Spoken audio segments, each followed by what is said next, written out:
Tak jo teda, vítám vás teda znovu asi tak po těch týždňoch nebo měsícoch u zase nového videa. A dneska je čas, aby som sa vám v tomto videu trochu spovedal a povedal vám nějaké zákonné dôvody, že prečo teraz prostě nevychádzají videjka, že čo sa so mnou sa stalo a tak podobně. No, jak bych teda zase začal, no. Takže asi, no, začal bych asi práve, chcel by som sa vám, začal by som teda takto, že chcem sa vám takto, chci sa vám, že sa vám omluvit se vám teraz prostě za to, že teraz prostě nevychádzají videjka, ale má sú teraz prostě nějaké ty prostě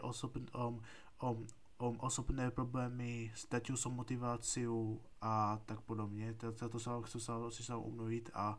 asi teďka by som mohol začať hovoriť tie dôvody, no. Takže asi jako prvý důvod, prečo som nenatáčal som videjka, tak bol práve že ten, že má důvod,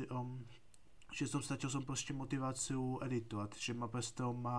bavit ma celkově to editovanie, že nevedel som prostě, že ako sa mám posúvať v tom edite, jak to vylepšiť a tak ďalej. No, nicméně, som prostě pred týždňou, našel som nějaký celkom dobrý tutoriál a snažím se podle tohoto tutoriálu robiť ty nějaké ty kroky v tom editu, snažím se snažím se cez ten tutoriál zlepšovat a tak ďalej, takže už nějaká plus minus malá motivace k editování sa mi vrátila, ale není to prostě stále ono, ako by som si to predstavoval. Takže asi tak. A ako druhý dôvod, ktorý by som povedať, tak bol práve že ten, že som si kúpil dohromady prostě 5 nových her, nejako prostě postupne po pár týždňoch. Som si kúpil nejaké tie nové hry, pretože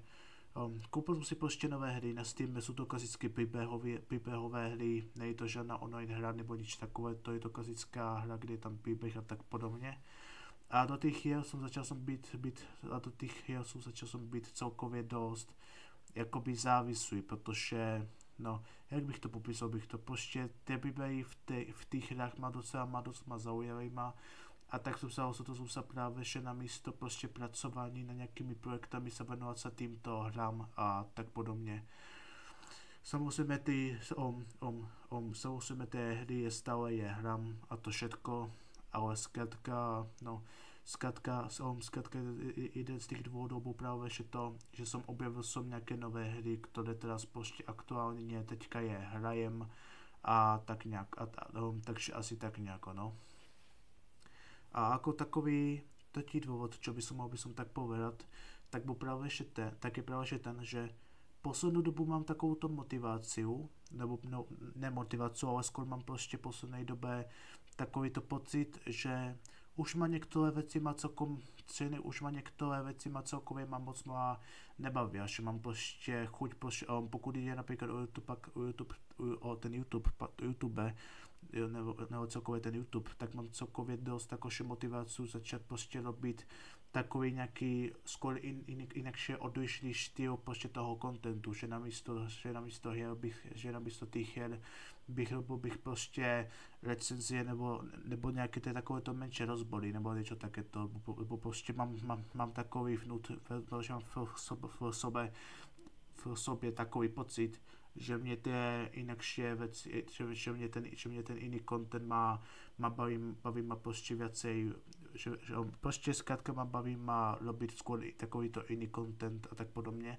Ale samozrejme takovéto hry jako Minecraft a horovky stále ma bavia, stále chcel bych to prostě natáčať, ale prostě mám bohužel poslednej dobe takovýto ten pocit, že prostě zkrátka nikoho nezaujímám, protože teraz poslednou dobu nemám prostě až takovou veľkú pozornosť, nejakí noví ľudia na kanál moc akože neprichádzajú, moc nechodia. Ja si chápem tie dôvody, prečo moc nechodia, lebo moje mluvení je prostě zkrátka katastrofa a celkom dosť si to uvedomujem. Ale prostě nevím ale prostě s tím mluvením a s některými vecmi nevím prostě, čo mám robiť a tak nejako. No. A ako další dôvod, čo by som povedať, tak bol prostě také presne takový další dôvod, to je ten, že mám teraz prostě menší problémy prostě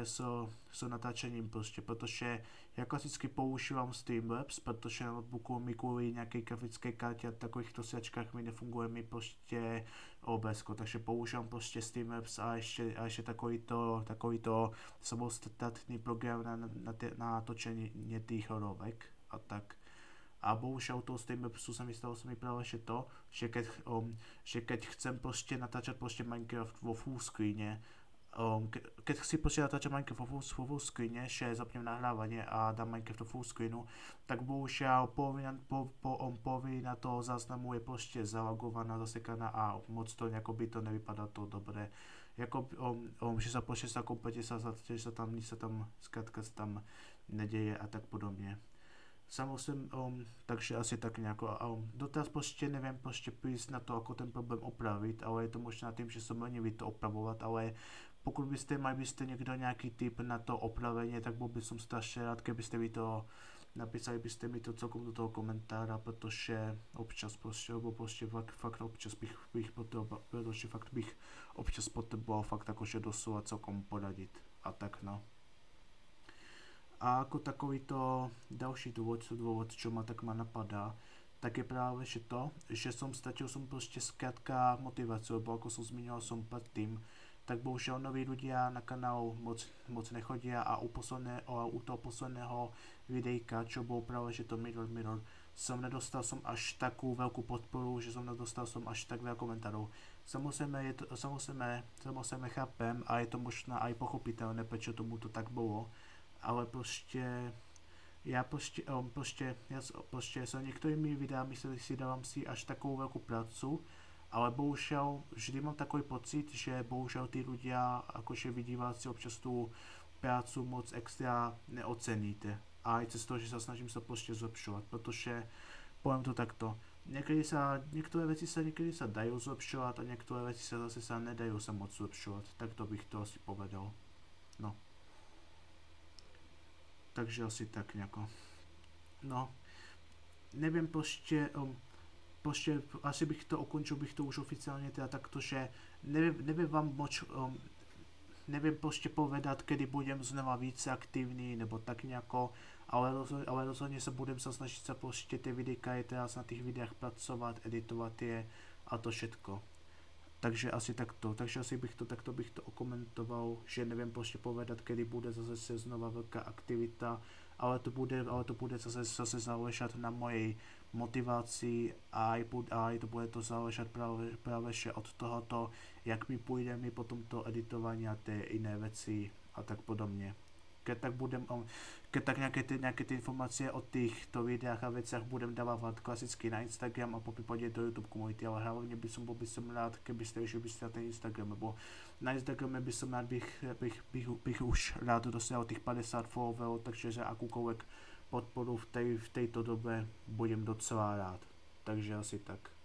No nič. Doufám, že se vám toto krátké videjko a i takové menší informačné video páčilo. Nezapomínejte zase dát ten like a odber a asi zatím teda čau.